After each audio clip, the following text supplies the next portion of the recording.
شيلة مهداة إلى الأخ محمد بن فهد بن علي آل مريع، من كلمات الشاعر درع بن سالم الربيعي،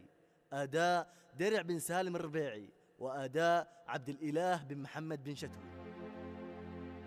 عز الخاوية أنت يا نعم النسب والنسب، يا راعي الوقفات اللي ما تناسيتها،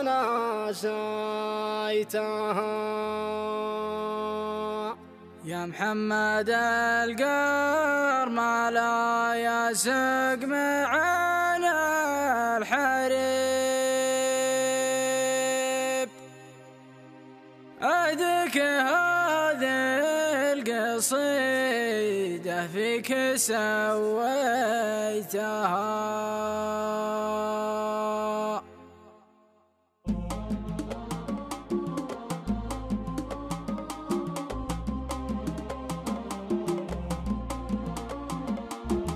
عز الخاوية أنت يا نعم النسب والنسب، يا راعي الوقفة اللي ما تناسيتها، يا محمد القرمى لا يسق معنا الحرب، اهديك هذه القصيدة فيك سويتها، اهديك هذه القصيدة فيك سويتها. مضمونها يا خاوي الجنب خوتك طيب يلي علوم الردى والله ما جيتها، فيك الوفا والكرم فيك المعاني تطيب، إلا المراجل حرام انك تبنيتها، إلا المراجل حرام انك تبنيتها. يا خاوي الظفر خجلت لقول ذب، لأن الذيابة على ممشاك مشيتها، انت السطر والشجاعة انت وش عاد اجب، حاولت اعدد وصوفك بس ما حصيتها، حاولت اعدد وصوفك بس ما حصيتها.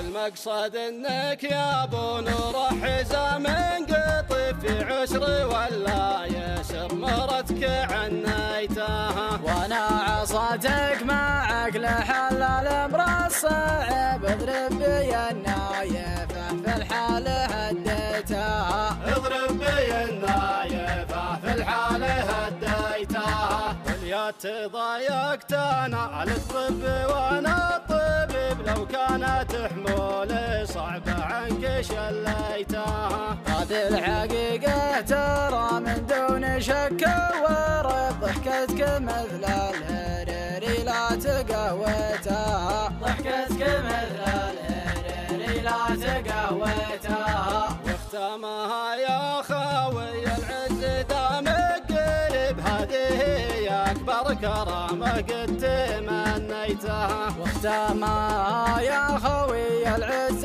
دامك قريب، هذه هي اكبر كرامه قد تمنيتها، هذه هي اكبر كرامه قد تمنيتها، هذه هي اكبر كرامه